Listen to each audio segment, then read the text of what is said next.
што ветувале, што оствариле. Знаеме колку држи нивниот збор, колку држи нашиот збор. Знаеме колку многу тие се заинтересирани за народот кога се на власт, кога имаат довербата од народот. И знаеме што се ВМРО ДПМН прави, особено за руралните подрачја низ Македонија, како што е Василево.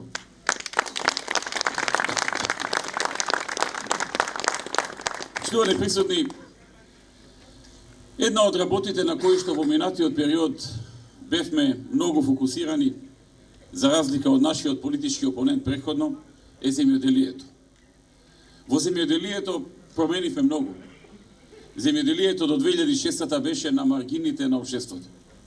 Земјоделците беа оставени да се снаоѓаат сами, како да се вишок во оваа држава, како да не и требаат на државата. СДСМ се гледаа како една елита, зборам за нивното пошироко раководство. Земјоделците ги гледаа како луѓе кои што ги сметаа нешто како робови или нешто така. Тие времења се променија. Дојде ВМРО ДПМН во 2006-та.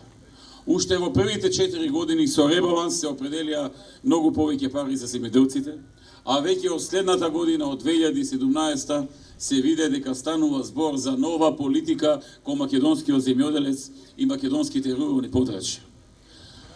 До тогаш, за субвенции безмалку не се одвојуваа пари. Освен некогаш ако земјоделците со некоја буна ги притиснеа пред влада, пред избори, па нешто за да ги истуркаат изборите ќе фрлеа. Но од 2017 веќе беше јасно дека навистина тоа што го ветувавме во програмата во 2006 и го остваруваме. Веќе почна нова политика. Ние бевме ветиле дека во период од 4 години ќе имаме постепено зголемување, односно доаѓање до субвенции за земјоделците до 20 милиони евра годишно. Веќе во 2007 година овозможивме 20 милиони евра, не во четвртата година, во првата.